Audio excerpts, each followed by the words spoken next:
here we are back in Legend of Heroes, Trails of Cold Steel, with one of the longest videos on my channel yet.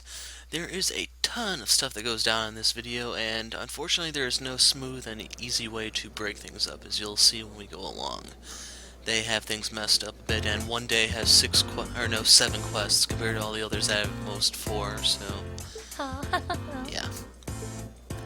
So to start things off, they count down from 99 to 1. You can see various names there: Rex, Vivi, there's Fee, Mint, Casper, Paula, I don't remember Paula, Ellen, Colette, Monk, Kenneth Lakelord, Elliot Craig, Margarita at 24, Monica at 30. And here's the big list. Didn't do Laura, as bad as 17. I was afraid I would. I can't believe Emma and Machias tied for the top score. The highest you can get is Congrats, 7. Machias. You always put up some impressive numbers. I'll talk more in I a sec. suppose. Emma's the real natural, though. Oh, not at all. We both just really hit those books this last month. I'm glad everyone did so well. Agreed. I scored higher this last time than I did on the entrance exam. I suppose I'll have to settle for third this time. You make it look easy, Eustace. You must have really buckled down on your studies too, Reen, landing in the top 10 like that? I feel a bit left out. You did really well, Fee. You must have had all the basics down pretty well to have scored like you did. If you can build on that in the next exam, I have no doubt you'll be able to score even higher. I guess. If I feel like it. By the way, there's something posted up over there. Oh, wow! It seems Class 7 had the highest average score. Excellent! I figure that might be the case considering we have the Academy's top 3 high scorers. You talk as if a class I'm a member of could possibly fail to place first. Why do you always have to be so full of yourself? Boys, boys! I think we should be proud of what we've accomplished. Hip hip hooray.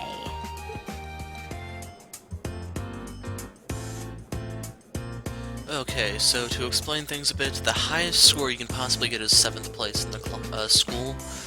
There's no way to usurp the lead from either Machias or Emma.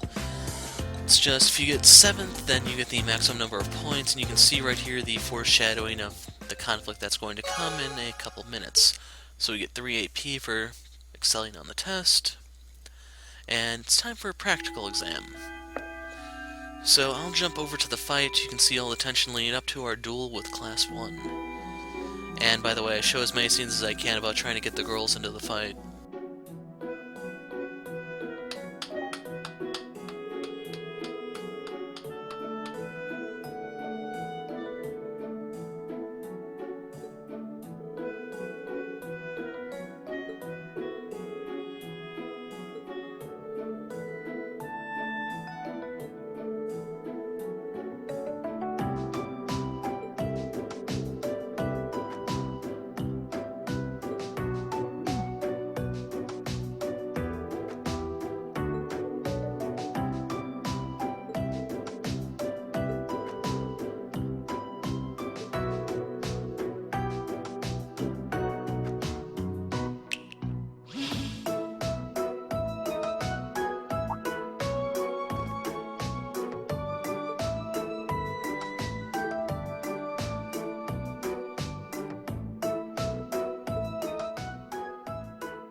Well, doesn't this look like fun?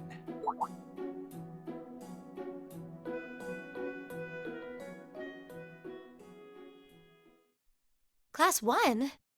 What are they doing here?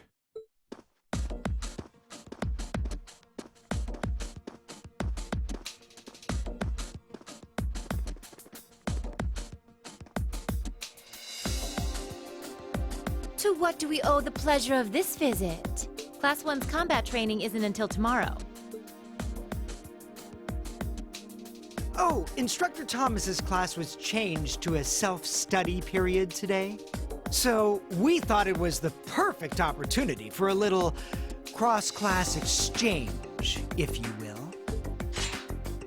Class 7 seems to be the talk of the school lately, and we'd simply love the chance to get a little better acquainted. Exchange? My, you're a sharp one, Schwarzer. Nothing gets by you. Why not try your steel against some real human opponents instead of that contraption over there? We'd be more than happy to serve as representatives of Class 1. Allow us, if you will, to demonstrate the refined spirit and dignity of the Erebonian nobility. You little pieces of... Cool your jets. They're just trying to goad us into a fight. I'd be very interested to witness this refined spirit and dignity you profess. Well, looks like I found today's entertainment.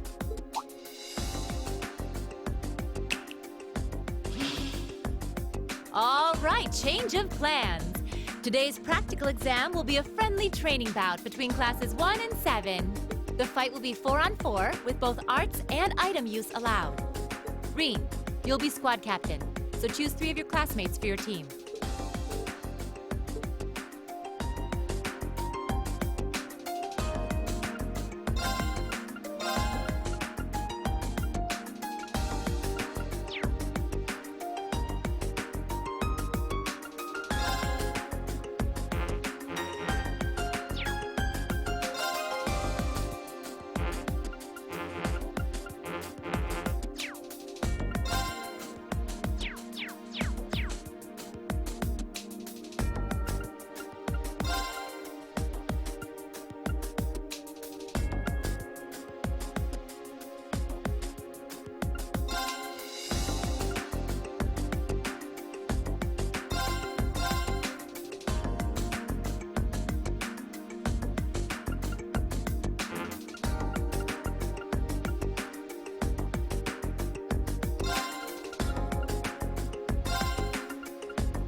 But like here, you can still put Laura in the party. I just couldn't resist, that's why I grabbed her first. Like, I don't know if that's supposed to be the character's pride, or if everyone perceives her as that much of a tomboy. You can see she's not taking it too well. And I think Elliot is probably more accurate that they know she'll wipe the floor with them. So, I'll explain why I have this party when the fight begins. So right here I set up the equipment. I actually stopped for the day right here, that's why I opened the save menu, but here is the setup that I used. So we have Reen, Elliot. Key thing here is you're not going to be using any spells during this fight, so you want pretty much raw stats. And yes, I know Gaius's Orbment leaves a lot to be desired, but I will max his out in this video, so yeah. Here's their actual equipment. You can see what accessory goes where, even though I don't think it matters too much. Oh yeah, one thing of importance I forgot to point out was I'm trying to use status effects on the characters' ornaments so that their crafts and physical attacks will actually apply something extra to add insult to Looks injury. like you're all set then. Both teams, take your starting positions. You'll see how effective it is shortly.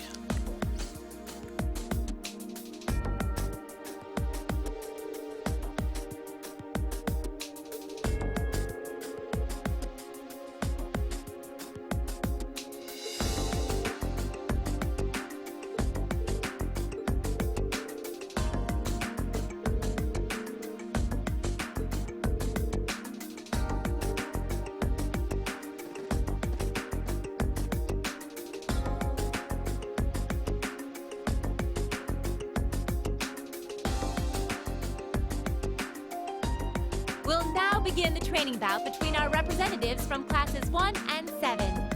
Combatants, weapons at the ready!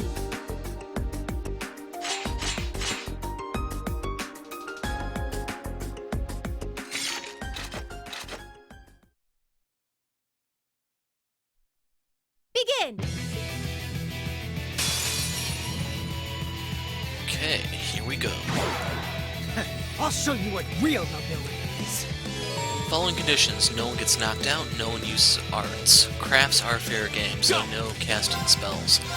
Alright. Now that may be one of the reasons why they wanted to take a team of guys, because the guys can actually do this. To start things off with Elliot, you want to use Resounding Beam for healing. This is a way to kind of circumvent the whole spell thing, plus it gives you defense up to mitigate some of their DPS. As for Machias, the reason he's here is for his energy shell. That's a clutch healing type move. His shotgun will help ever so slightly, but you can see his overall DPS is not the greatest. Alright. He's... just to be blunt, he's here just in case I need to make a last-second save. As for Gaius, the way this is set up really gives him an opportunity to shine. And you can see right there I sealed... I can't remember the jerk's name. So he can only cast a spell if his AI registers it, which it didn't. It's my turn. One other thing of note that I should point out though is Machias also does have an impede move. That's the other reason why I wanted him, so I can use him to interrupt that channeling spell. So just fire up your break shot. It's really long range, which is another plus. And you do inflict defense down, but I'm not going to be using that too often. My turn. And right here is a moment where I get kind of ripped off. So I'm thinking, okay, 3-man Autumn Leaf Cutter. I can impede, delay, all that. Okay, 2-man, but watch. He whiffed the guy who was channeling. So the two bits of good news here is that there's only one person who can be targeted by the aerial spell, Machias. Bad news is he cannot heal himself because of the way his move works. The good news is his master course actually did give him art defense plus, so he took a lot less damage there than anyone else on my team would have. It's my turn. Now if you notice they're all lined up for a Gale Stinger, I can nail all 4 of the suckers with this. And you can see that I'm going to periodically seal some of them.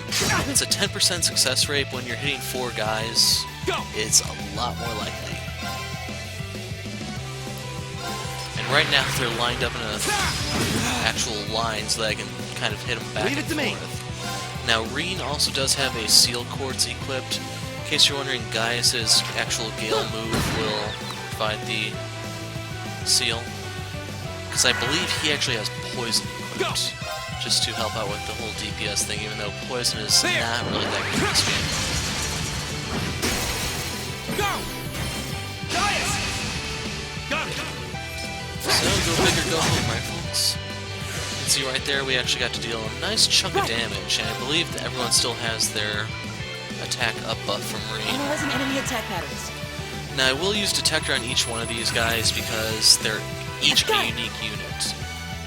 So this one will drop a Celestial Ball, and they all have different drops. Alright.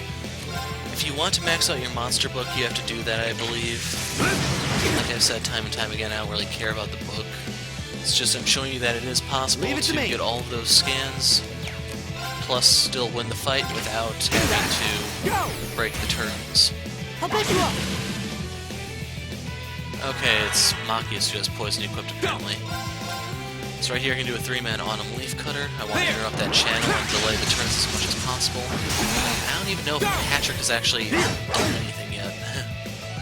Since I've been keeping him pretty sealed. This is absurd. So you get this little scene when he's at half health. You can see that they're having a little bit of trouble just trying to damage me in general. But Gale Stinger is so freaking helpful here. They're open! Right! I should also mention, though, Caster, student in the back there, he can use healing spells, I believe.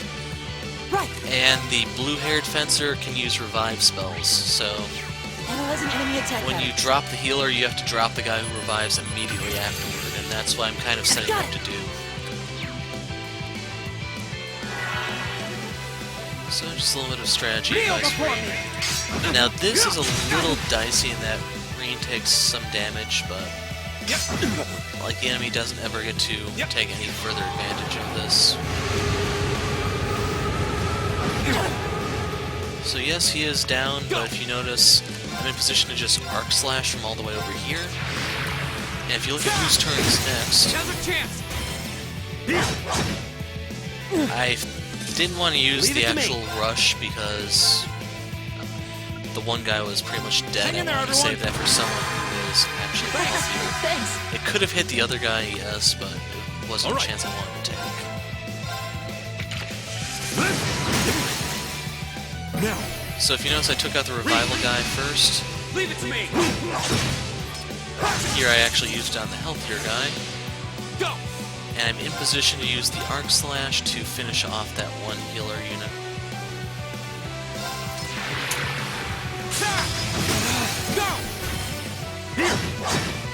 Down he goes. So at this point, if you're in as good shape as I am, you have the fight in your pocket. Analyzing enemy They attack pretty much patterns. have nothing left once those two guys go down. I've So got he it. gives you a Tira Bomb. So I'm trying to remember if I gained 6 or 7 levels over the course of this video, but yeah, they've packed as much as they could the first day of your field study. So this video will be covering the majority of Chapter 3, and the next video is going to be the tail end, which is the last day, which is just a fraction of the length of the one before. Right. Analyzing enemy In case attack you're wondering, patterns. most of this video is indeed scenes. There's going to be 4 or 5 fights like this one that I commentate on. And sadly, this is probably the most intense out of the whole bunch. Take this! So Golden Sphere here can be particularly devastating because it has a 30% chance of inflicting blind. If you don't have blind protection, it's possible you could lose out on a good portion of your DPS until the blind times out, or you use an item or something to cure it. So I was kind of lucky in that Patrick was not abusing this earlier, but he could have made things a lot more difficult for me. So right here, Machias is within range of dying, but if you notice I sealed Patrick so he couldn't actually do anything. Once again, I'm putting up resounding beat so I can get that 30% heal after every turn, because if you notice, Machias is going to get one before Patrick or anyone else does. That just sucked horribly, but luckily the resounding beat came to save me. So I end up using Energy Shell. No, I did use Break Shot. So that is the proper move because it inflicted defense down. And then I could follow up with an attack from Elliot to drop him. Patrick wastes his turn trying to close the gap on me since I... Like, if you don't know what Seal does, it is basically complete physical restriction. You cannot do any attacks, you cannot do any crafts, you can't cast spells. Most importantly of all, you cannot reposition yourself on them. You're basically stuck where you are. That's why Patrick was there until just now. I kept him locked down the entire fight.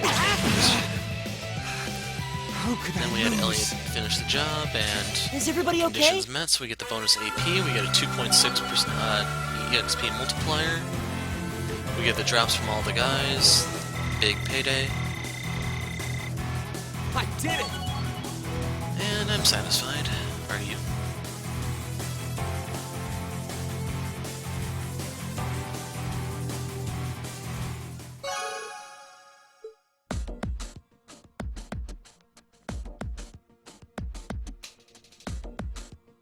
Enough! The winning team is Class 7. The victory is ours. Yeah, we showed them. Not bad. A passable performance. That was some fight. We won! We really won! How does it taste choking down your own hubris?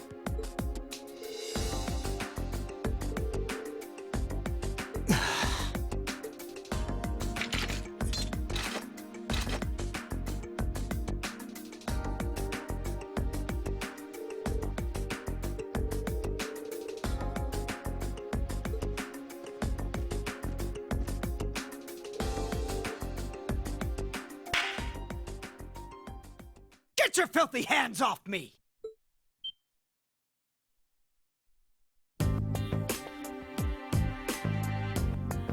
Don't you dare start acting like you're above me, Ring Schwarzer. Just because Ymir's lord took you in out of pity doesn't change the fact that you're a nobody without a drop of noble blood.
Your rank's gone up.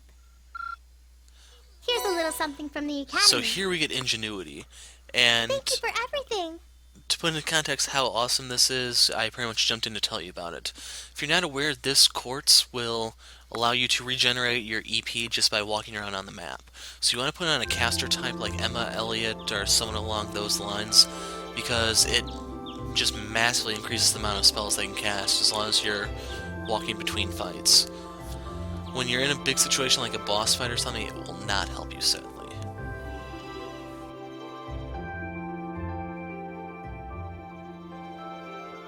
Still, I couldn't believe it when I saw Nord Highlands written right next to our names.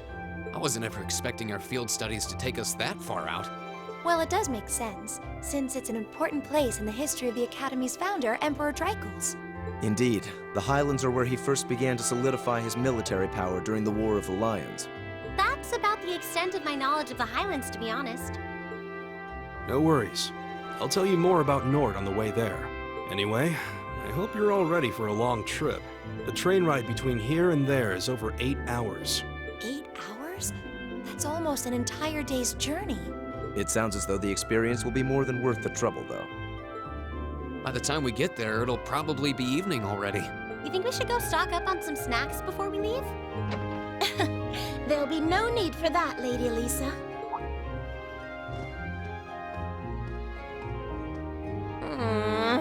Good morning, Sharon. We're almost ready to head out to the station. Oh, of course, of course. I hope you all have a safe journey. I would also be very pleased if you would accept this. What is it? I took the liberty of preparing some sandwiches for all of you, as well as a pot of lemon tea for each group. I'm afraid I wasn't able to fix a proper breakfast, so I hope you'll enjoy these on the train instead.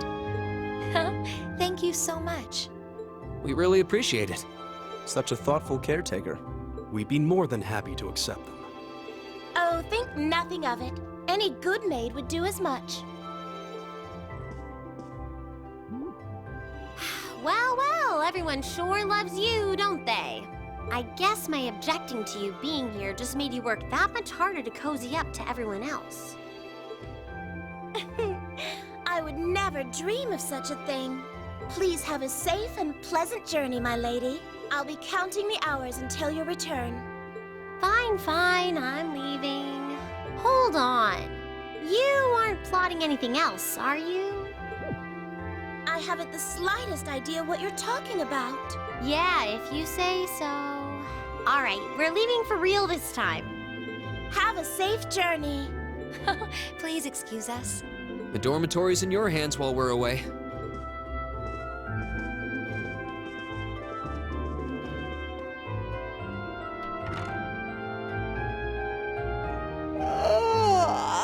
Looks like Group A just took off then. Good morning, Lady Sarah. Would it have been too much to see them off if you were awake this whole time? Their field study begins the moment they wake up on the day of their departure. So since I'm responsible for grading their performance, I figured it was best to leave them to their own devices. I see. You make a valid point. Just one question for you. When will you be returning? Ah, you truly are perceptive, Lady Sarah. I suppose there is no reason not to tell you. I will be returning before my lady and her classmates do. That's as much as I can tell you. I see.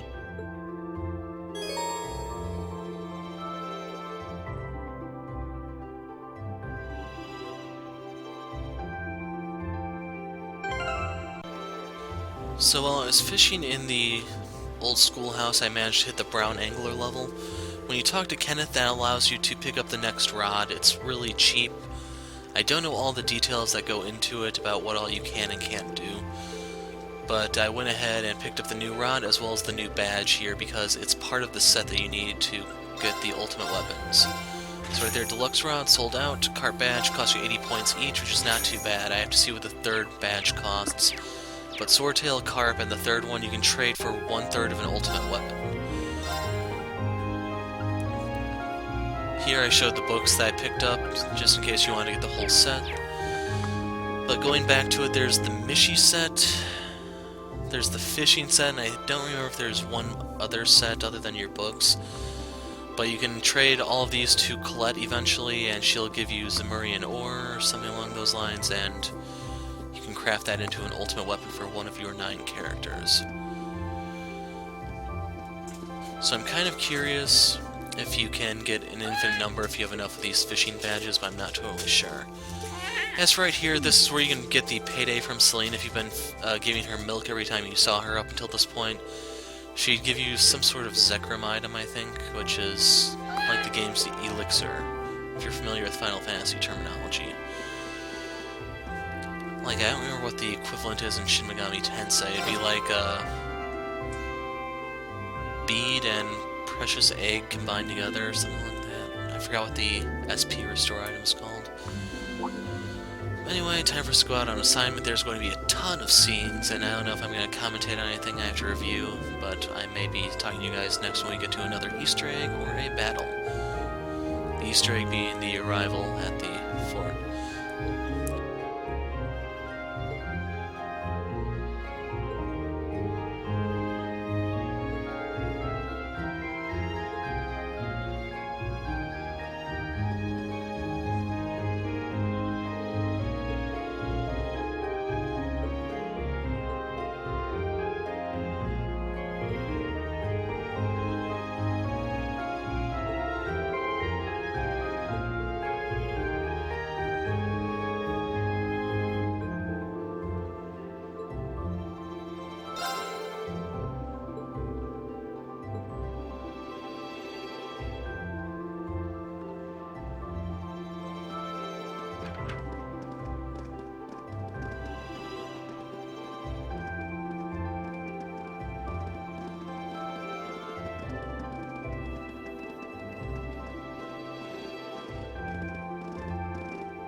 Is something on your mind, Elise?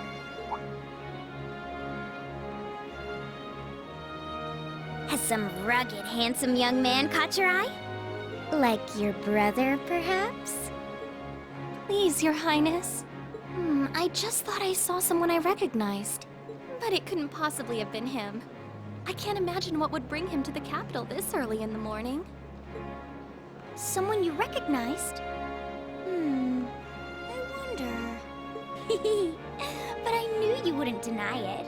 That your brother is handsome, I mean. Please. I knew that I shouldn't have told you about him. Oh, come now, I'm only teasing. There's no need to sulk. I'll give you a little something from Mariage Cross to make up for it. But that's an adult lingerie brand. Please excuse us, Captain Claire. I'm sorry. I hope I haven't sullied your ears with our scandalous conversation. Not at all, Your Highness. I came to inform you that the special train to the Imperial Villa will be arriving shortly. I look forward to accompanying you today. It'll be a pleasure to have you with us. Certainly.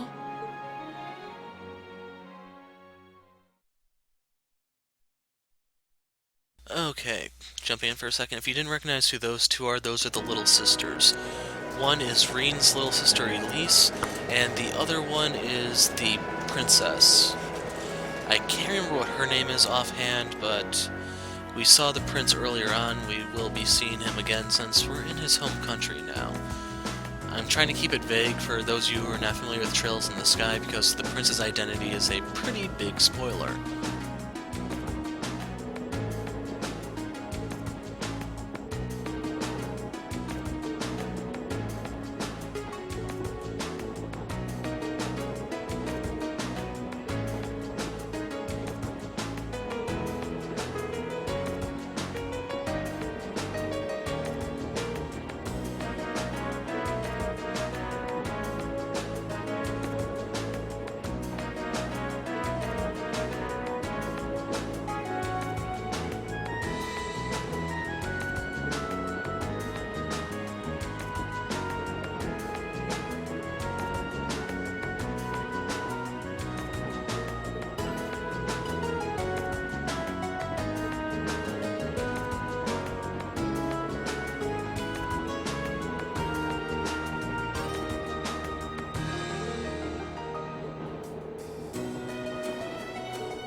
way.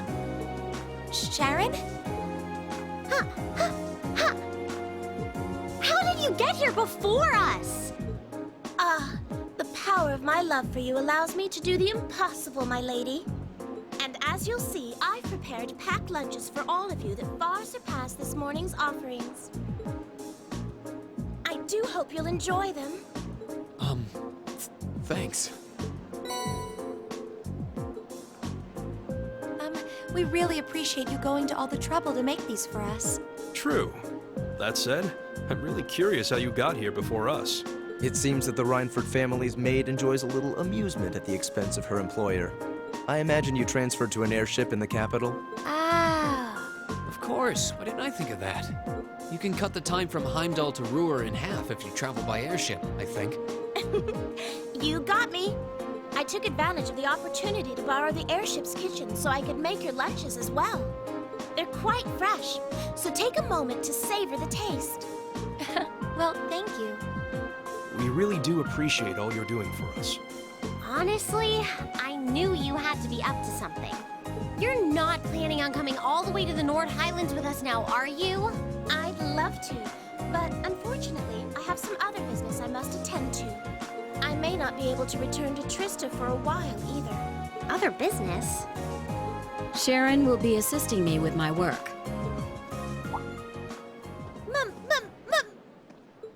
Mother? Hello, Elisa. You all must be members of Class 7.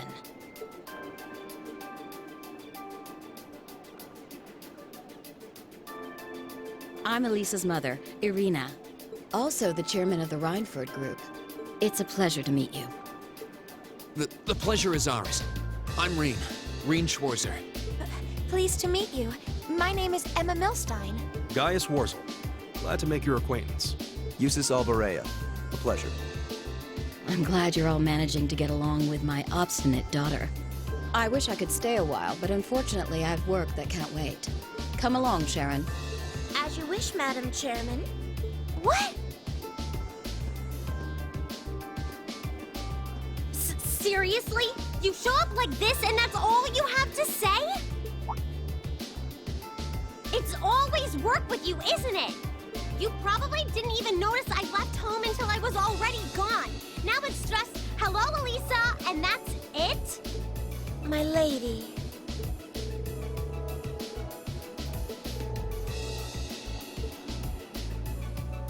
You can live your life however you see fit.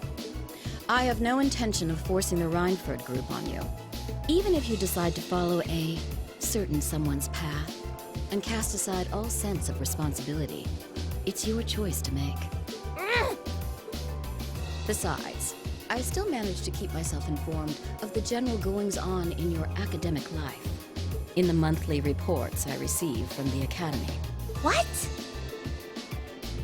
I knew Sharon would relay back information about me, but reports from the Academy itself? Oh, you must not have known.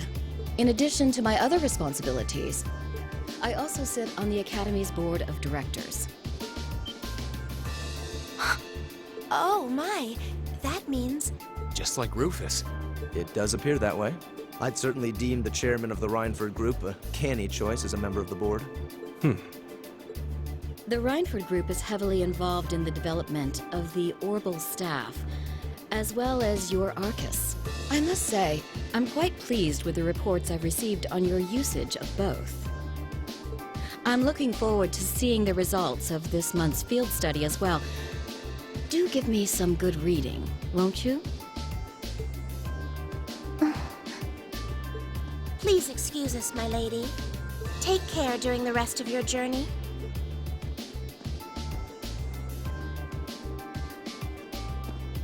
Elisa. You all right?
So those of you coming from Trails in the Sky, you may or may not recognize this guy because his sprite has made the jump from 2D to 3D to an actual model. So he plays a pretty important role here, but this is...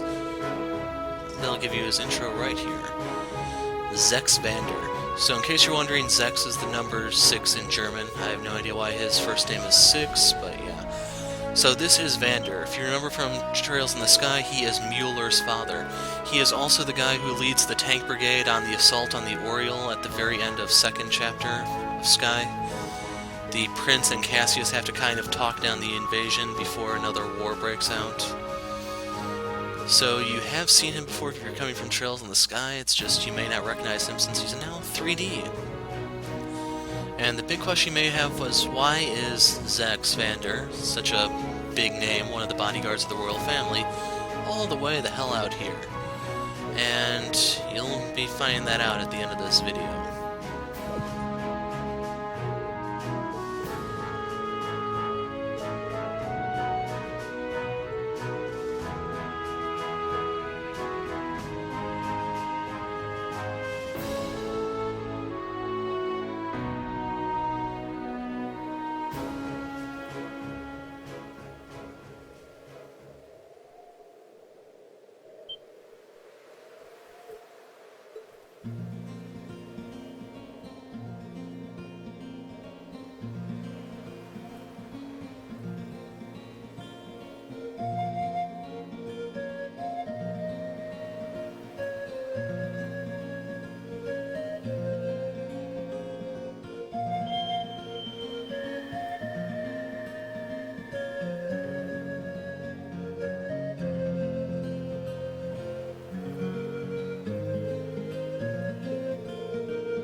apart from the bustle of the city.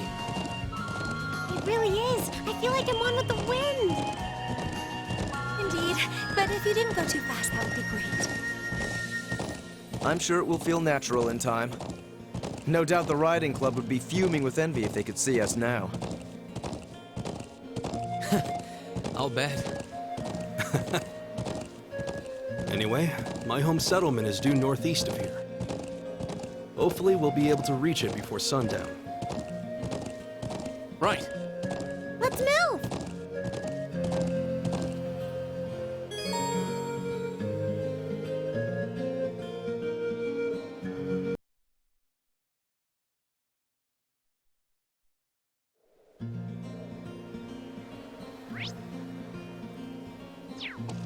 Yeah!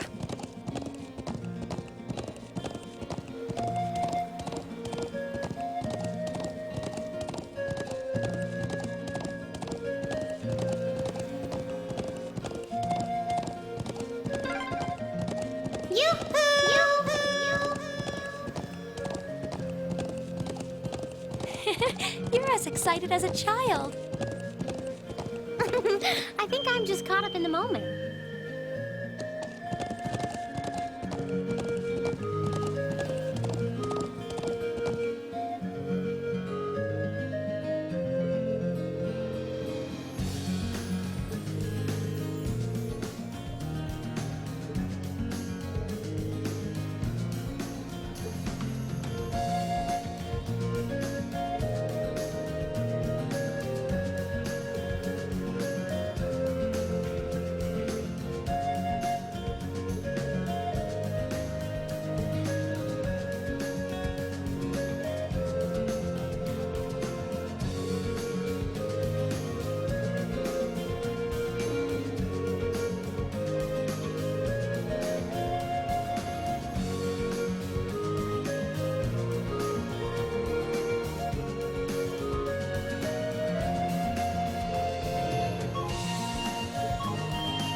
The sun's almost down. We're almost at the settlement. Let's keep up the pace, guys.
Oh, right.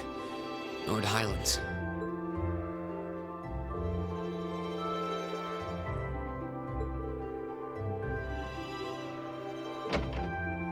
You're up early, Reen. Morning, guys. Whoa, hold on. Why are you dressed like that? Oh, I was just helping put the sheep out to pasture. They should almost be done fixing the morning meal now. Okay, I guess we should wake up the others then. Eustace, Elisa, Emma. Rise and shine, everyone. It's officially the crack of dawn. Where am I? Are those sheep? Glasses. Glasses. You guys. I suppose none of you are used to waking up quite this early.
Okay, I'm gonna cut out the shopping here, but I picked up a new sword for Reen and a spear for guys. I went ahead and used the Orbital Factory here to upgrade them to their other forms. Normally, I always said I only want to upgrade one weapon at a time because the U materials are sometimes scarce. But the enemies here that drop them are really, really nice to farm against, in my opinion. You'll see me actually fight some of them in this video since they're in the trap chests. But they're kind of abundant, they're not that hard to deal with, and they should be a nice little bit of deja vu for those of you coming from Trails in the Sky. It's something you may have seen all the way back at Roland, if you remember that far back.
Yeah!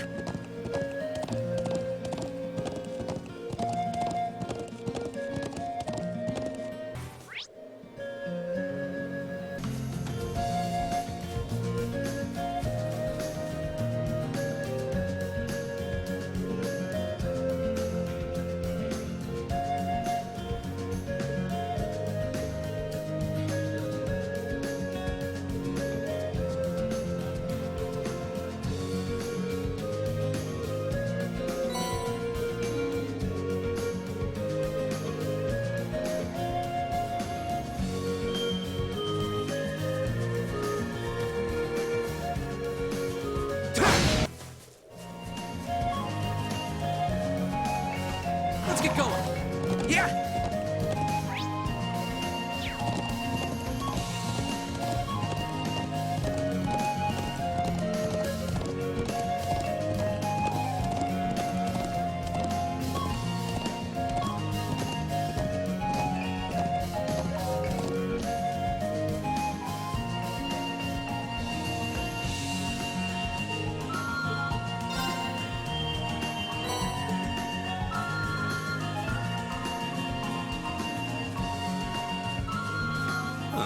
There seems to be a treasure chest here. There are 2 trap chests on both the south and north fields.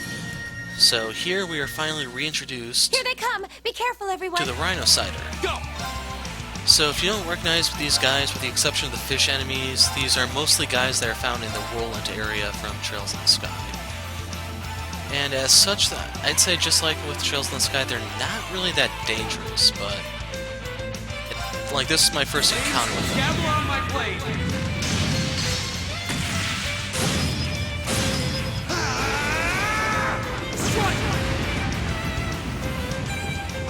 And being my first encounter, I wasn't sure if they were going to be a lot stronger than they appeared in Trails in the Sky. And to be completely honest, I'd say they're kind of the same, it seems. But the Rhinociders will drop your U materials, as you can see here, and these are the guys that I really like to farm. If you notice, they're level 26, so you can get quite a bit of levels here. This is probably one of the sections of the game where I actually will have normal level parity, since I'm going to farm these guys for as many U materials as I can get. Pretty much every time I walk by one of these guys on the field map, I'm going to want to... Well, I'm not going to want to kill them. I will kill them. Turn to flames! Burn! So one thing to talk about is if you remember the Rhinocider from back then, due to it being a whole 2D sprite and everything, it was much, much smaller. It was actually like human-sized. This one is actually more intimidating sounding. Right there was the finishing blow from the level 2 Link bonus, in case you're curious. I think this is the first time I've shown it on video. But going back to their size, the people were always afraid of them for the most part, and when you saw them in Trails in the Sky, it didn't really make sense on when you see this guy, it suddenly all of a sudden makes sense. That actually looks like it's dangerous. Now, if you notice, the healing move won't go off in time necessarily to save Reen's life, so that's why I opt to use Serene Blessing instead. It's my turn.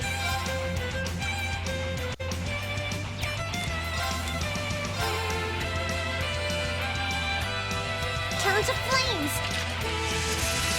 Burn! Now! And I would not recommend using the rush with the girls right here because they're still using old weapons, and as a result their DPS is significantly lacking. In case you're wondering why I have the links set up the way they are, it's because the guys are linked because they have better weapons. And that's pretty much it. It's just if one of them links, the other one can follow up. And Reen is pretty good at breaking stuff since his sword has like I think it's a slash rating of S. And in case you're wondering, I'm just burning a couple turns here so I can use Detector on the Roach. Wasn't sure where you'd see one of those again, but they are here on the field. It's just they're a little uncommon. They also drop new materials, by the way. Leave it to me. So now that I have that, I can go ahead and finish it off. And you'll see our reward. I go where the wind takes me. It's pretty sweet to say the least. So right there, level 24 for Reen, Elisa's up to 22. I got 1 U material, I got 2 types of flesh, grains. I did it! There's pretty much an abundance of cooking materials to be found here, not only here, but also in the rewards for the various quests. So we got Suzaku. Now, if you're not aware, that is the Feng Shui Phoenix, the cardinal direction south. And if you notice, this gives you a 10% chance to either seal or burn the enemy. As a result, I'm ditching seal to equip that, and now Reen is extremely dangerous. I might be using that Suzaku until potentially the end of the game. Since burn is so effective at taking down tanky enemies, and seal is still very helpful even if it's like your silver metal status effect compared to how effective burn is. Like, it's really surprising in my opinion how burn is so much more effective than poison. It just seems a little counterintuitive. Speaking on the topic of farming, boom. So that's another U material for me to basically offset what I spent upgrading my sword and spear.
Yeah!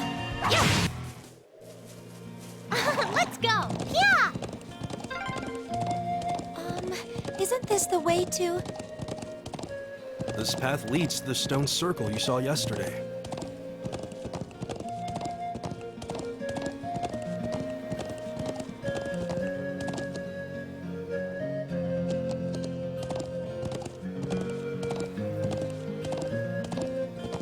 Yeah!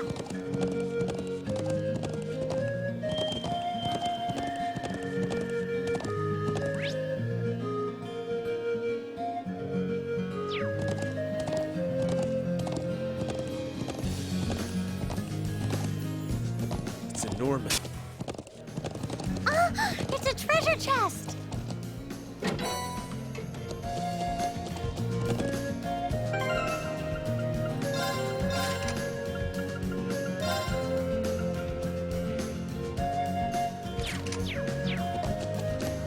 Yeah!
Seems to be a treasure Here chest we have the other trap chest. And if you notice, it's pretty much the exact same as the other one. We even have the loaches on the field. I can do this. And if you were able to clear the other one, hopefully you realize you're not in any danger here whatsoever. It's pretty easy to clear this. So right here I'm trying to figure out the best arrangement to cast, since Elisa, without a enhanced weapon, is better off casting spells. And here I will show off.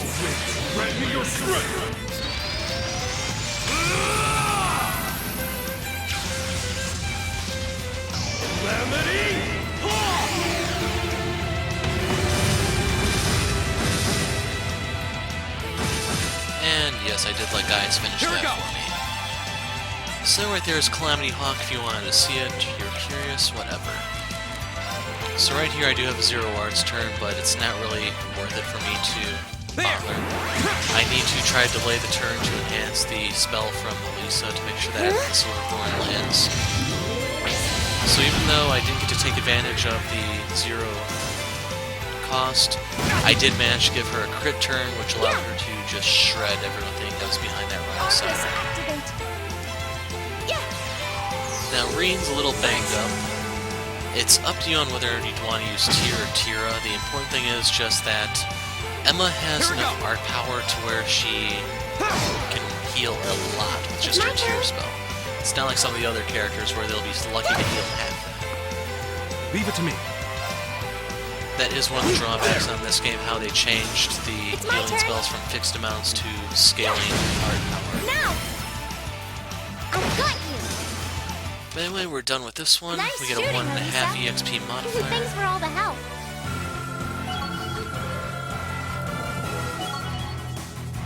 Hopefully you see how many levels I'm getting from all these fights.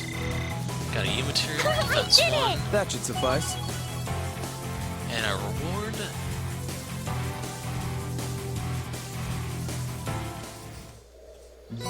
Flame Tongue.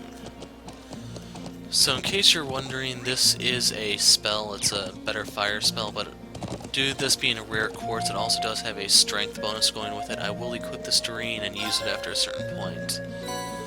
I don't know if I actually use the spell on camera though, that's one thing I cannot promise.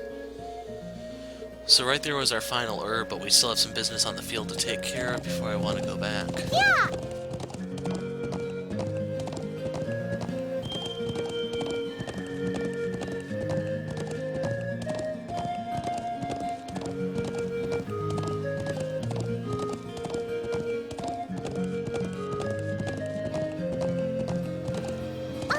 It's a treasure chest!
Is this the way to the watchtower? Yeah, just keep heading along this path. Yeah!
Let's go!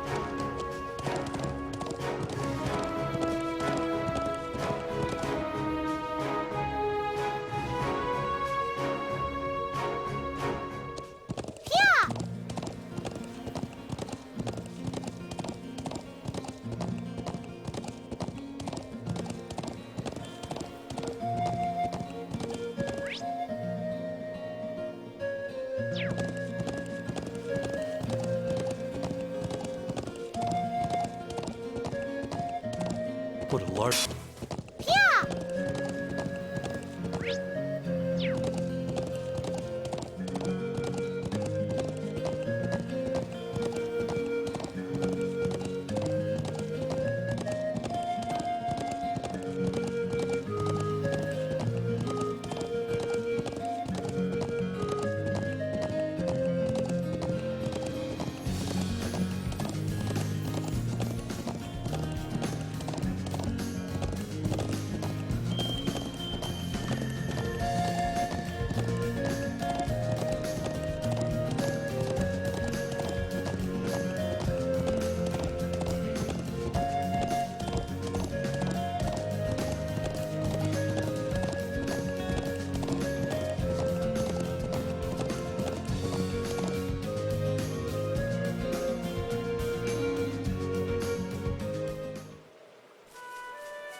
Lieutenant General.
So here we have the other quest that's necessary to move the storyline forward.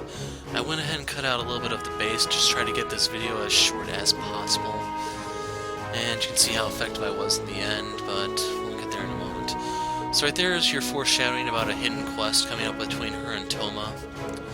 But if you talk to Marks twice, you do get a reward, so make sure you talk to him.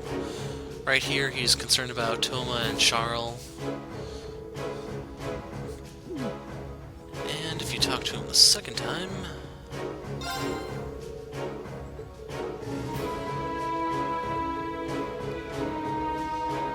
we finally got the crispy pizza recipe. So if you notice, there is a special pizza here. I don't know where you get the recipe just yet, but you do get a special pizza for doing Charles' quest.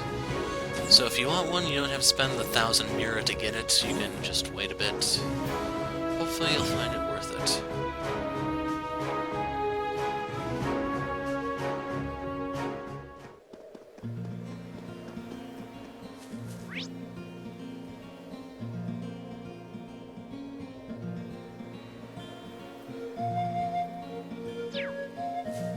Let's go! Yeah!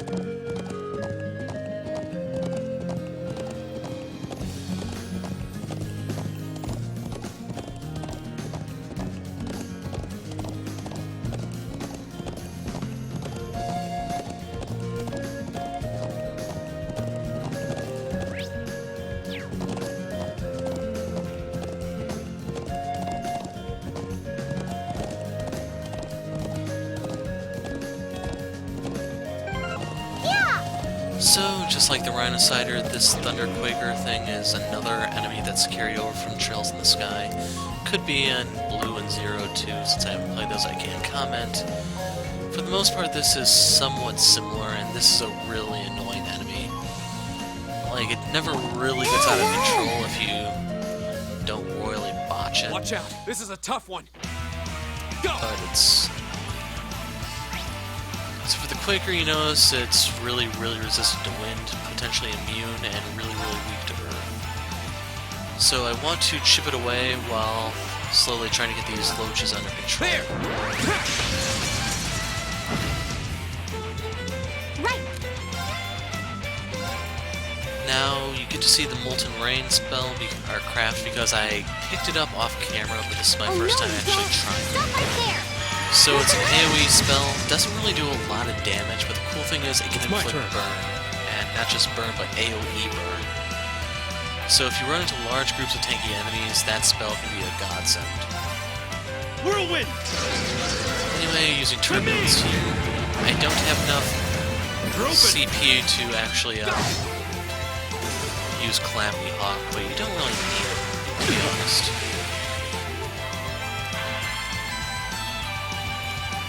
It's my turn.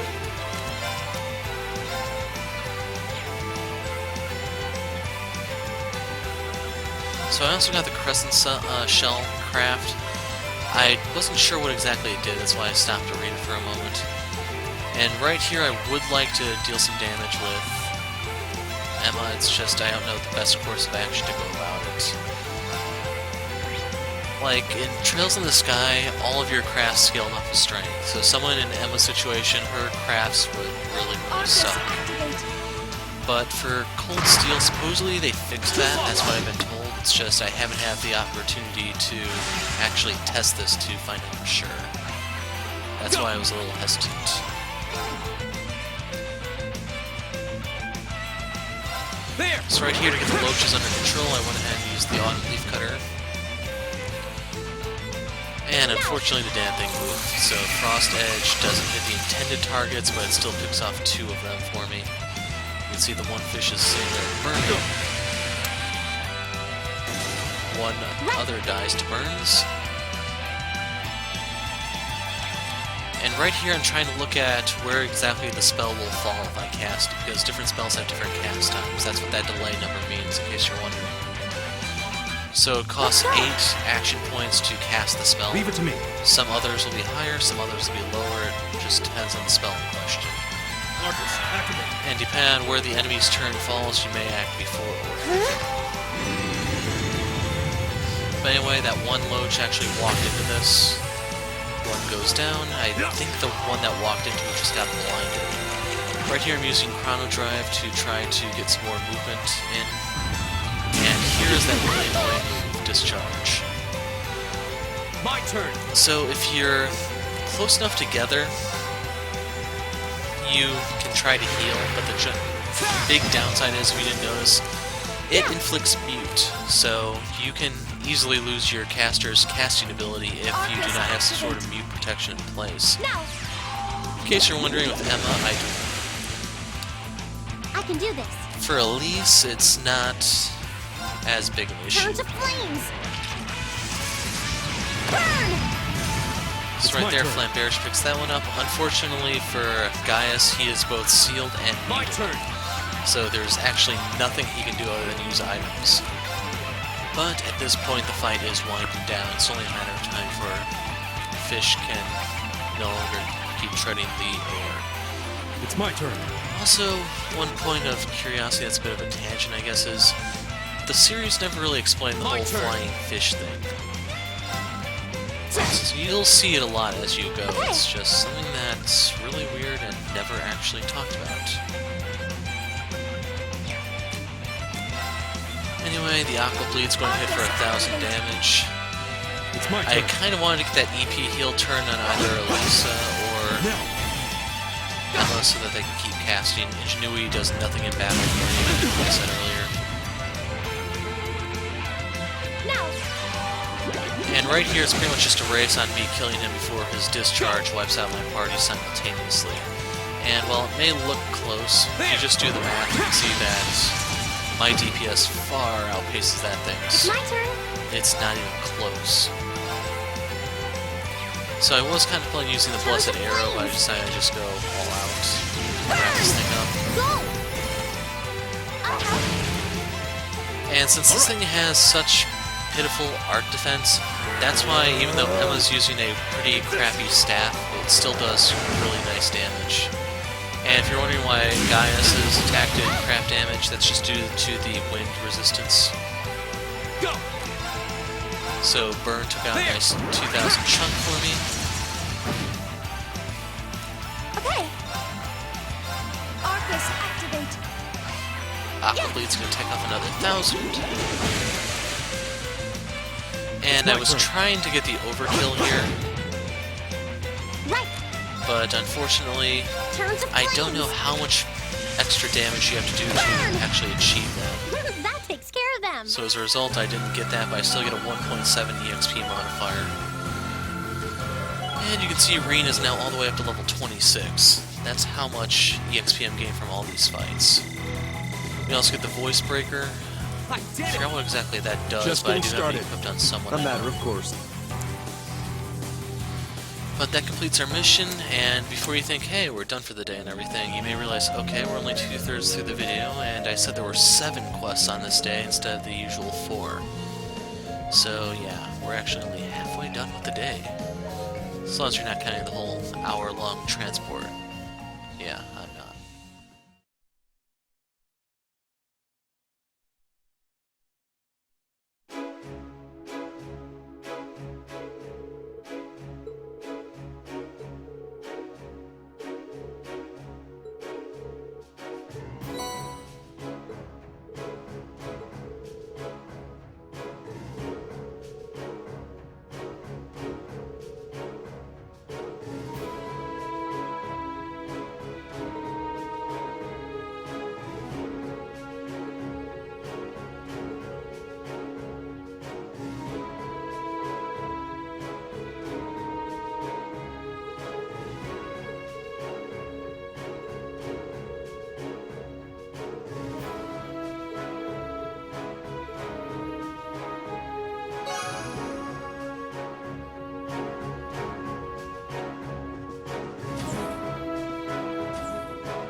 So right here I just want to show off the U materials that I got. You'll notice I'm all the way up to 19.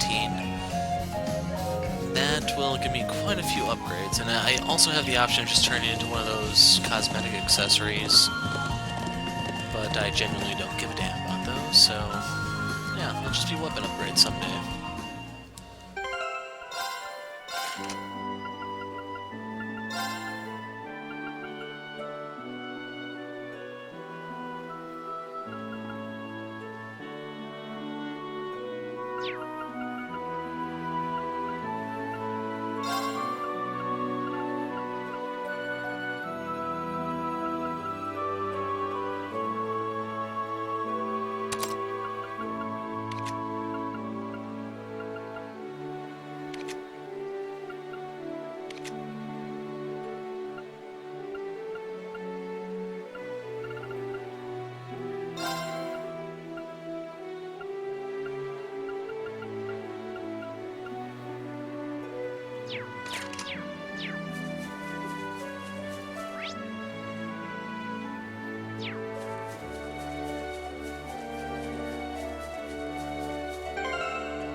So to explain this quest, this is basically a carbon copy from Trails in the Sky 2nd chapter.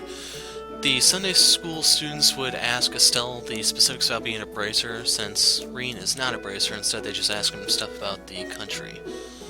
So just like with that quest, you get your bonus points for answering the questions correctly, and in case you're wondering, the answers for these were all revealed to you over the course of this video. I may have actually cut some of them out, but they're things that you would have been told about on your way to Nord. So if you've been paying attention as you transport, you should actually have them.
Yeah!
white mist in the distance.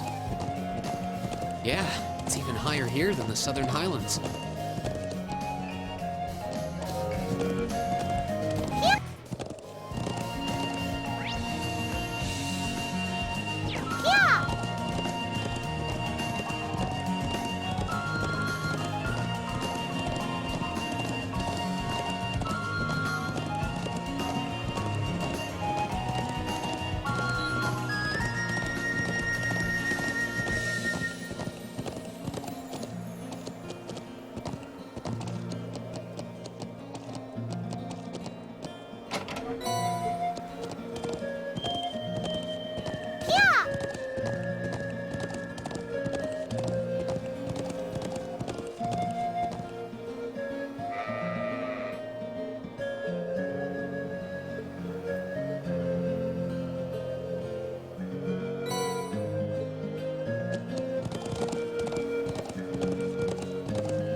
Seems to be a treasure chest here.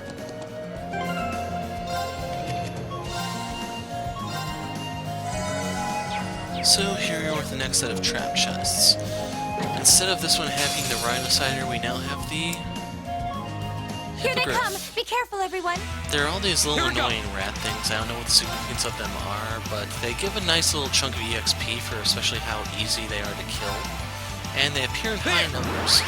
So while I was moving around here, I would recommend fighting them to give it a chance.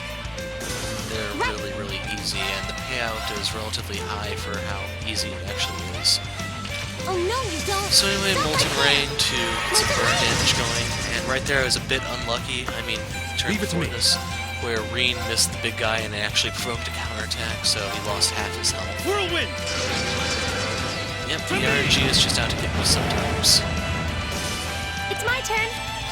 In case you're wondering, I think I do equip Hit 2 on him eventually because I get tired of that. Hear me. So Serene Blessing has 50% heal, plus also gives me a little bit of CP. That's pretty much why I use that there. Now you'll notice it said resist. They inflict some sort of stats effect, I'm not entirely sure what it is. I didn't fight a lot of these guys because I got all the new materials I wanted from the Rhinociders, but these guys will drop them too. They are one level higher, so if you want, like, if you're in it for EXP, these are the better choice. Or, whoa, they're actually a few levels higher, they're level 30. I thought they were only like level 27, but okay. Let's go! So yeah, you can get a lot of levels here if you play your cards right. And hippogriffs are actually not that rare. You can actually find an area that has 2 of them in close proximity.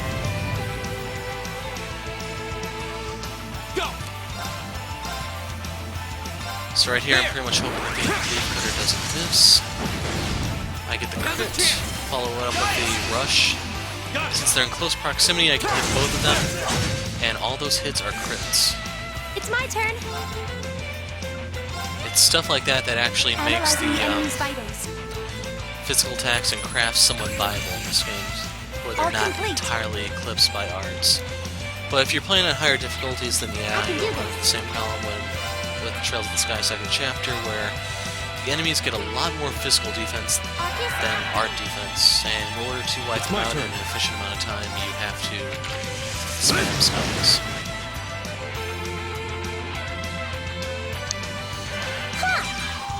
So if you're like me, you may want to play on normal difficulty just to get a little bit of variety in your attacks.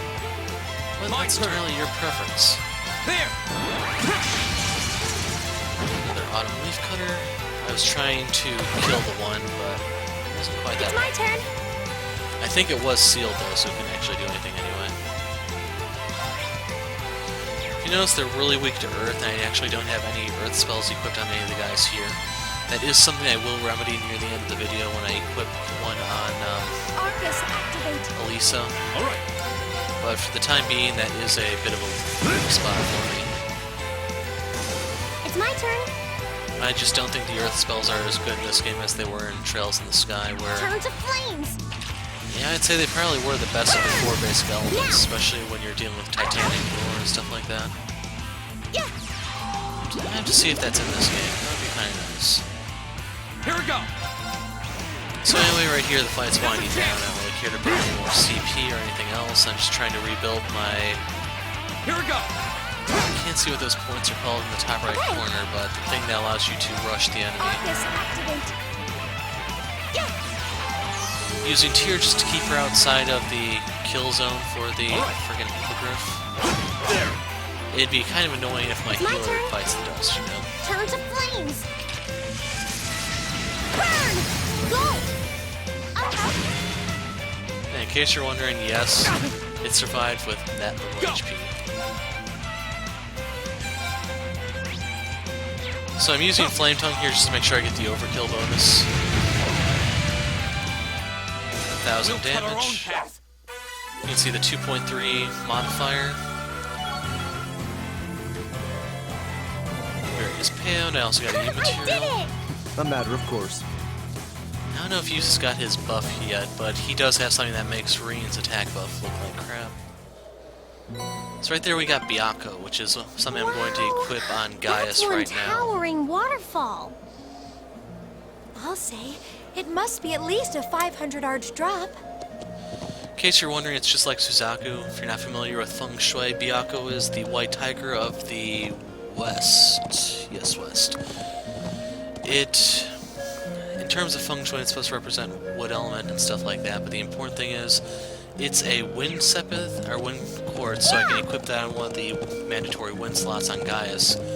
And it has a 10% chance to inflict blind or sleep, which, as you may guess, is extremely helpful. And I believe you can also use that with his Gale move, so you have a chance of sealing the enemy, blinding them, and putting them to sleep. Kind of nice when the game allows you to status bomb someone else for once. Something I wouldn't mind seeing in future RPGs. Oh, we made it all the way to where that giant statue is. It looks even more massive the closer we get. To get right in front of it, we'll need to go around the cliff. Yeah!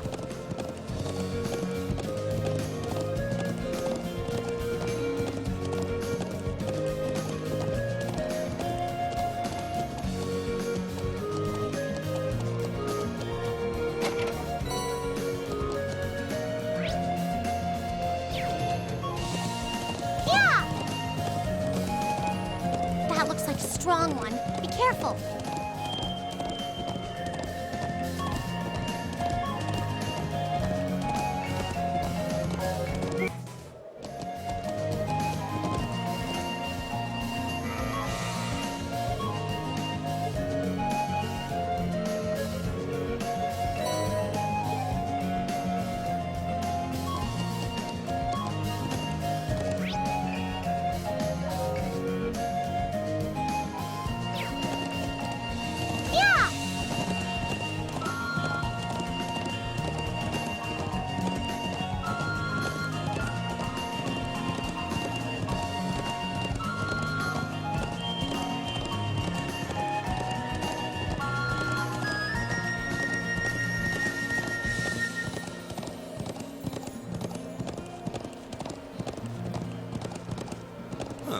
There seems to be a treasure chest here. Here's the other trap chest, topping off my health because it's hippogriffs again. I know what I'm getting into, and I'll be able to act accordingly. Plus, it also helps that I got a few extra levels, I think, or probably one level on each character since the last fight, and thus my damage is much higher. So right here I'm trying to figure out how to get the biggest bang for my CP. Flames, gather on my blade.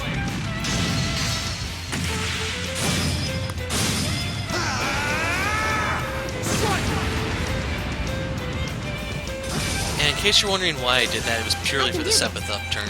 I wanted to maximize the yield I could get from that, and that's why I wanted to kill as much as I could while also weakening the 2 hippogriffs so that they are more manageable. Now right here, one of the baby Dragos will be able to move before the spell goes off, so I'm trying to anticipate where it will move. You can see it didn't move in the end, so my prognostication did not pay off. However, the spell is still pretty brutal. Leave it to me. Now they're close enough together where I can use Turbulence on both of them as well as the one infant. Very good move, I think. Definitely don't regret it. And you can see that this is essentially the same as the other chest. Should be even easier since you're stronger than you were last time. But right here is where I'm definitely cursing that I don't have a variety of spells on Emma, since I have her more intended to be a healer than anything else.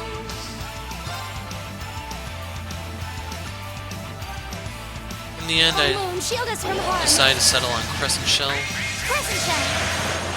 That way I don't have to worry about getting two-shot by those things. Come on!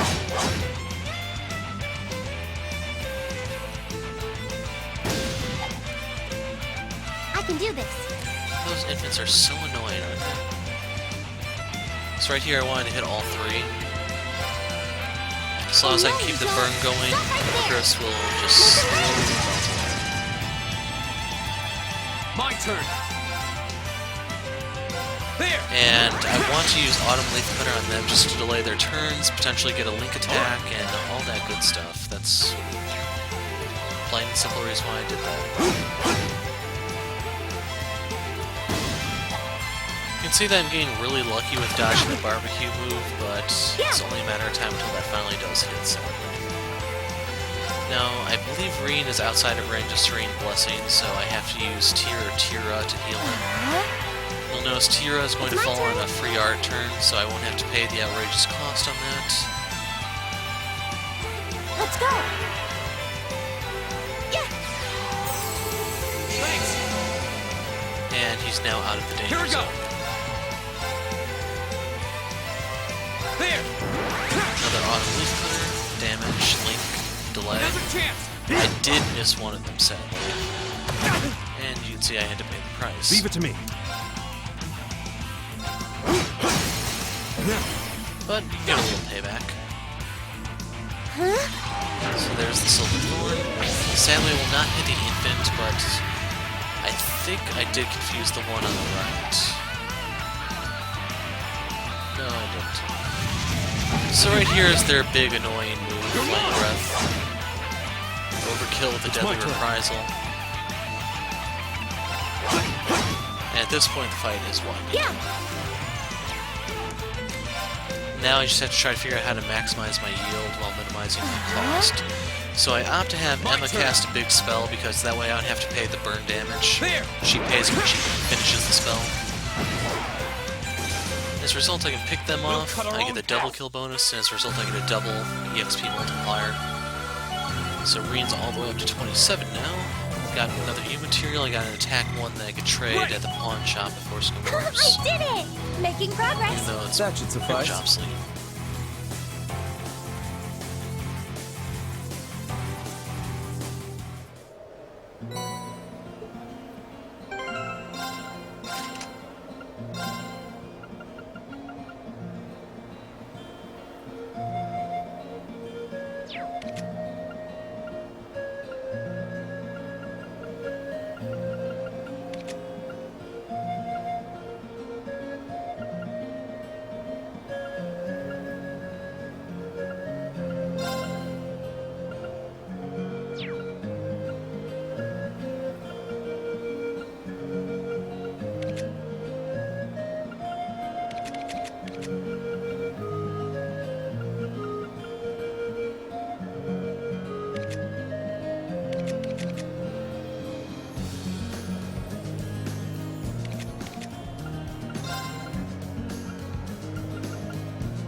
seems to be a treasure chest here.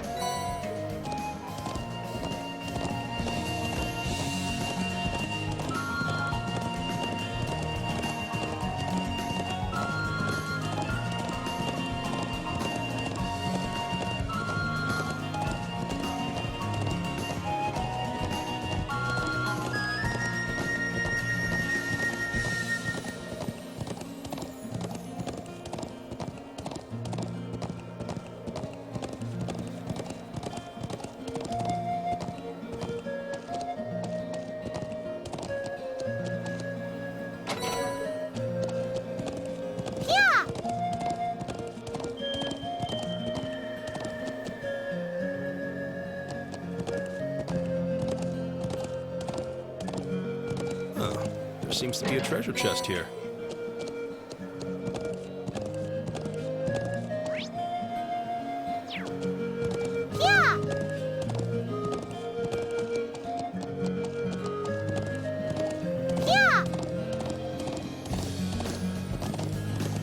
What a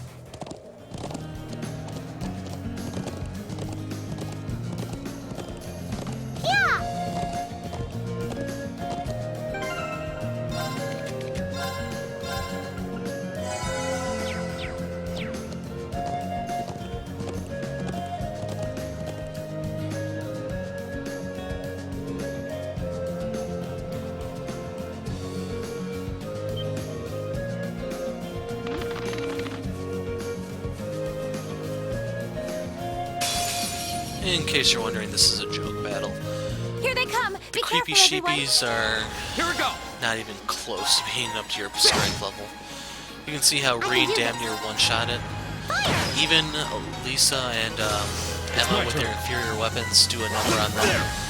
Generally when you run into this type of enemy, they are going to work in numbers, and if they work like they do in Trails in the Sky, as their name implies, they're sheep. They try to put you to sleep, and then it hurts. Oh, we should be safe now. So I didn't really bother with them to see if they do carry over exactly like they did from Trails in the Sky. It's just they can be a really annoying enemy if that is indeed the case. And sleep protection will serve you well in that event.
So here we are at Lacrima Lake, or whatever the thing is called, and to be honest, I'm a bit confused about why it's actually called this.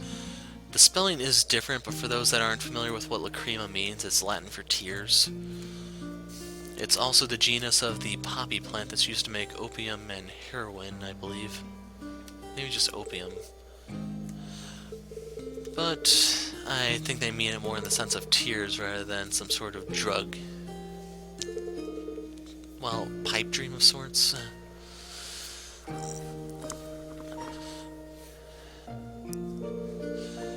we'll have to see if the name was chosen at random or if there's actually some sort of significance to it. But in case you're wondering about Lacrima, now you know. How beautiful. Yeah, breathtaking. Yeah!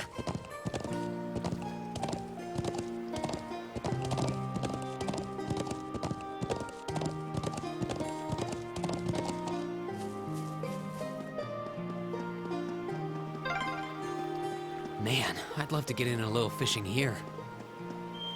Well, no one's stopping you.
It's those military academy students.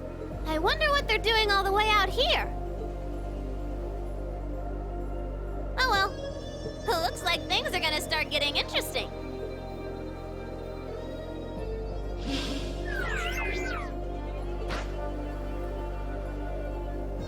Okay, let's get this mission started!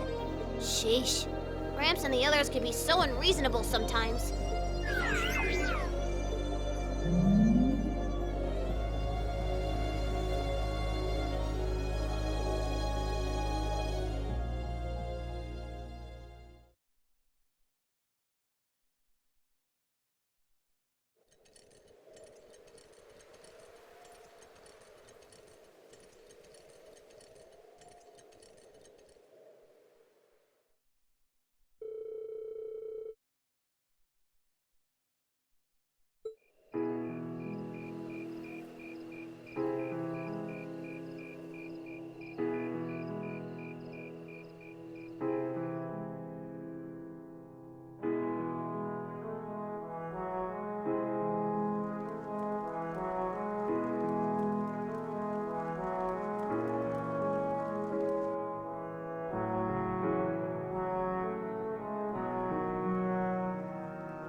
I'm such an idiot. What am I even doing?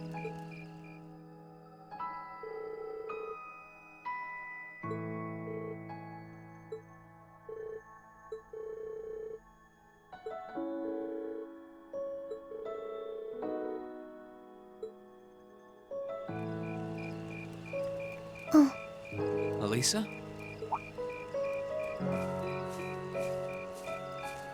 Oh, Breen. Well, what are you doing out here? Did you eat too much? My mouth says no, but my stomach's thinking yes. You doing okay? You seem a bit unsteady there. Nothing like that. I'm just feeling a little out of it. I'm just going to stay out here for a while and get some fresh air. Then I'll be Whoa! Sorry about that. See? What did I tell you? We've been riding all day. I'm not surprised you're feeling tired. Riding a horse really takes it out of you. I guess you're right. Why didn't that occur to me before?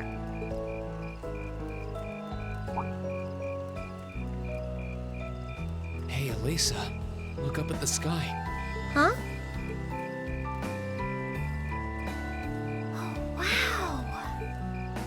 You know, I didn't even notice it last night because we turned in so early. But now that we know, if you're out here to get some air, better to take in the starlight than look at the ground, right? You're right.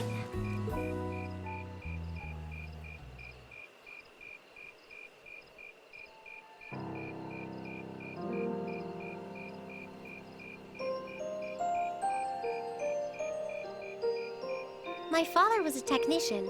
8 years ago, he passed away. My family was never really the same after that. Mother was director of the company back then.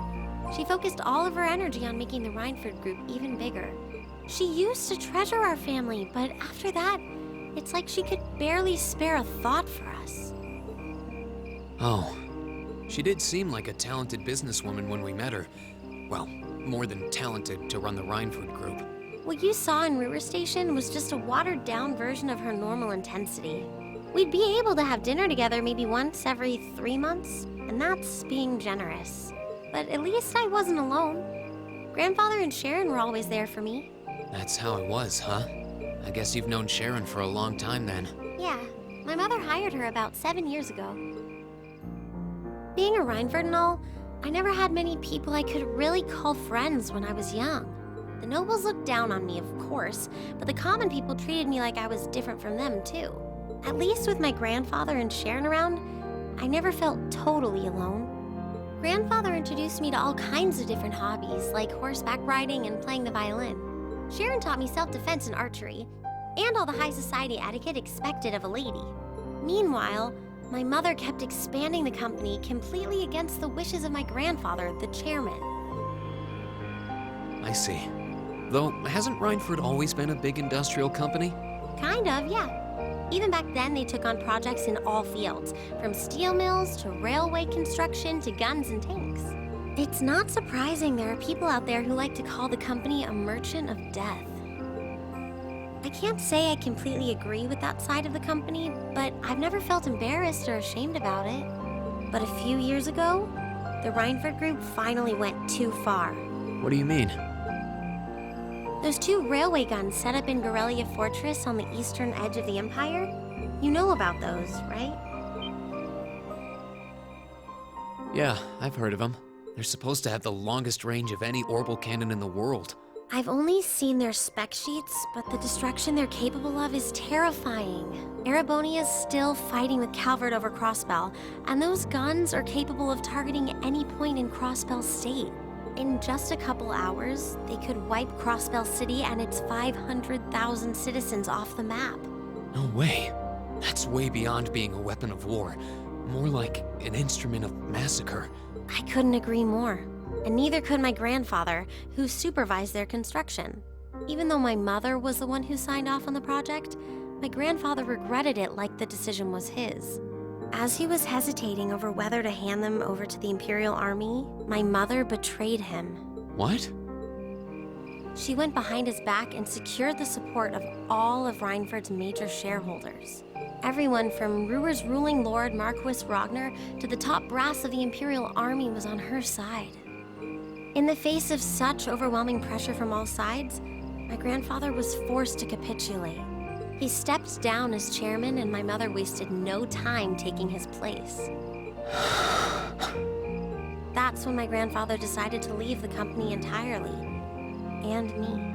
I thought I'd at least have Sharon on my side, but she just did whatever my mother told her to do. It's been 5 years since then already. Oh. I think I get it now. Why she gets under your skin, I mean. It's not so much what your mother did, but how it ended up tearing your family apart. Yeah. I couldn't believe my mother would betray her own father. I couldn't believe grandfather would take it without fighting back. I couldn't believe Sharon, who'd always supported me, watched it all happen without a word of protest. It really drove it home to me. How big the Rhineford group was now, and how small I was. I hated realizing it had become so large that corporate interests were stronger than family ties. Looking back, I guess that's when I decided I'd leave home and enroll in the academy. Even when I ran, I couldn't go far enough to escape my mother's shadow, or the Rhineford name. Then I come here and find my grandfather happily enjoying a whole new life without a care in the world. When I stepped outside, I was feeling so lost, so frustrated, wondering what I'd been doing all this time. But it's kind of strange, you know? I look up at the stars and it feels like I can escape the gravity of everything. I think I'm finally starting to understand why my grandfather chose to leave it all behind and move out here in the first place.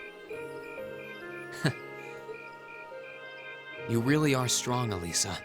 Stronger than you realize. You were finally ready to talk about it. About your family and the company and everything. So, maybe you found what you were looking for to move past that, right? Maybe you're right. But I don't think I would have been able to if I hadn't enrolled at the academy. Meeting everyone in Class 7, the lacrosse club, you... I'm a better person for it. Your support has already made a difference. So, thanks. Thanks for worrying about me. And thanks for reminding me to look up, not down. Anytime. Though, truth be told, I came to check on you because Emma asked me to. Sorry to ruin the moment. I thought that might be the case. Oh well, there's always next time.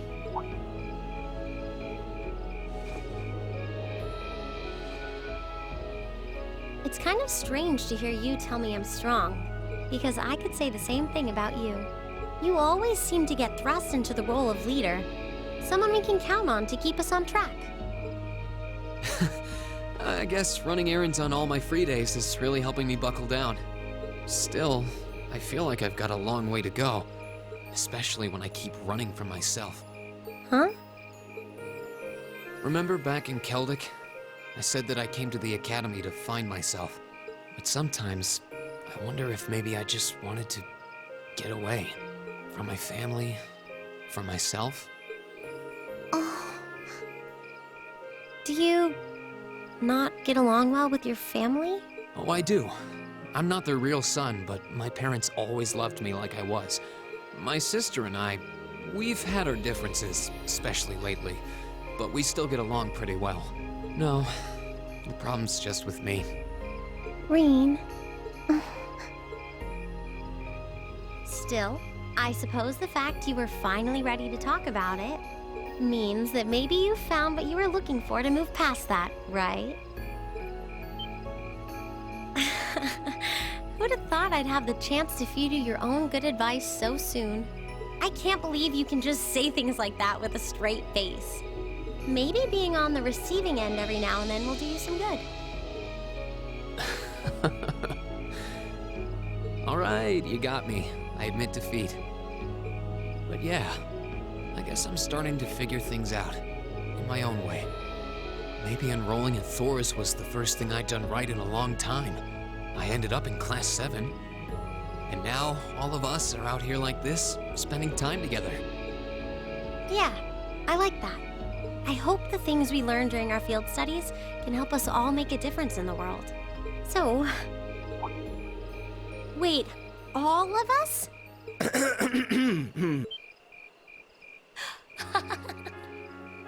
You two were gone so long that we started to get a little worried. No way! How long have you been listening? Still, I suppose the fact that you were finally ready to talk about it means that maybe you found what you were looking for to move past that, right? Stop! Reen, he was the one who said it first. I was just repeating it back to him. Oh, Lisa, there's nothing to be embarrassed about. Honestly, you touched my heart. I apologize for eavesdropping on you, but at the same time, I'm kind of glad I did. How did I end up in the middle of this anyway? Fine, if that's how you want to play it. None of you are getting any sleep until you've shared all your most embarrassing secrets. What? I don't... You wish. Seems like you did well. Honestly, I feel like she helped me more than I helped her. Hey, guys? Hmm? This is a really beautiful place. Yeah, ain't it?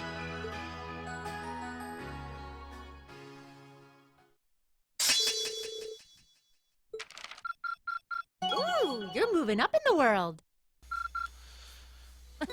I've got a little reward here for you.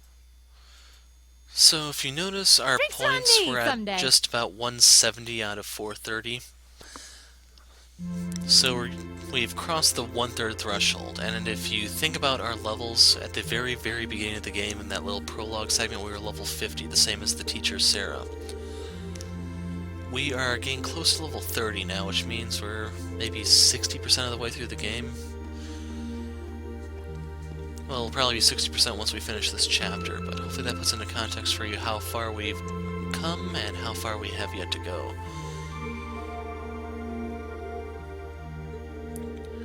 Now they're going to talk about Zechs, and this situation that I talked about much earlier on. So they're wondering what the 3rd Armor Division is doing all the way here. It's because he did not help the Blood and Iron Chancellor. This goes back to the invasion of Liberal that he signed with the Prince for and actually delayed it. So this is fallout from Trails in the Sky 2nd chapter. Zechs was put out here as punishment, and it may ultimately backfire on Osborne.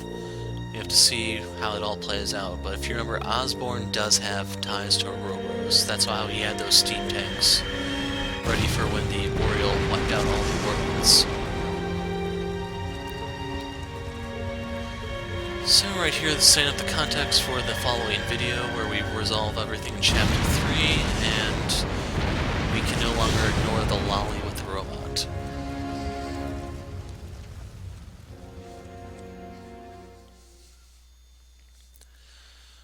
So yeah, that's the end of the video. I go ahead and save here because it's been really, really long. Hopefully you guys realize that with a whole 3-hour long video. But anyway, that's it for now. I'm the Hero of Light. Thanks for watching, and goodbye.